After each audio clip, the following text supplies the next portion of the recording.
The two angels came to Sodom in the evening, and Lot was sitting at the gate of Sodom. When Lot saw them, he rose to meet them, and bowed himself with his face to the earth, and said, My lords, please turn aside to your servant's house, and spend the night and wash your feet. Then you may rise up early and go on your way. They said, No, we will spend the night in the town square. But he pressed them strongly, so they turned aside to him and entered his house. And he made them a feast and baked unleavened bread, and they ate. But before they lay down, the men of the city, the men of Sodom, both young and old, and all the people to the last man, surrounded the house. And they called to Lot, Where are the men who came to you tonight? Bring them out to us, that we may know them. Lot went out to the men at the entrance, shut the door after him, and said, I beg you, my brothers, do not act so wickedly. Behold, I have 2 daughters who have not known any man. Let me bring them out to you, and do to them as you please. Only do nothing to these men, for they have come under the shelter of my roof. But they said, Stand back, they said. And they said, This fellow came to sojourn, and he has become the judge. Now we will deal worse with you than with them. Then they pressed hard against the man Lot, and drew near to break the door down. But the men reached out their hands and brought Lot into the house, and with them, and shut the door. And they struck with blindness the men who were at the entrance of the house, both small and great, so that they wore themselves out, groping for the door. Then the men said to Lot, Have you anyone else here, sons-in-law, sons, daughters, or anyone you have in the city? Bring them out of the place. For we are about to destroy this place, but because the outcry against its people has become great before the Lord, and the Lord has sent us to destroy it. So Lot went out and said to his sons-in-law, who were to marry his daughters, Up, get out of this place, for the Lord is about to destroy the city. But he seemed to his sons-in-law to be jesting.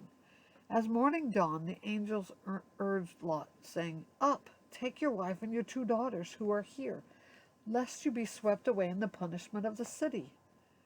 But he lingered, so the men seized him and his wife and his 2 daughters by the hand, the Lord being merciful to him. And they brought him out and set him outside the city.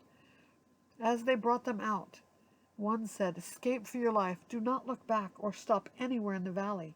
Escape to the hills, lest you be swept away. And Lot said to them, Oh, no, my lords. Behold, your servant has found favor in your sight, and have shown me great kindness in saving my life. But I cannot escape to the hills, lest the disaster overtake me, and I die. Behold, this city is near enough to flee to, and it is a little one. Let me escape there. Is it not a little one? And my life will be saved. He said to him, Behold, I grant you this favor also, that I will not overthrow the city of which you have spoken. Escape there quickly, for I can do nothing till you arrive there. Therefore the name of the city was called Zoar. The sun had risen on the earth when Lot came to Zoar. Then the Lord rained on Sodom and Gomorrah sulfur and fire from the Lord out of heaven, and he overthrew those cities, and all the valley, and all the inhabitants of the cities, and what grew on the ground. But Lot's wife behind him looked back, and she became a pillar of salt. And Abraham went early in the morning to the place where he had stood before the Lord. And he looked down toward Sodom and Gomorrah, and toward all the land of the valley. And he looked, and behold, the smoke of the land went up, like the smoke of a furnace.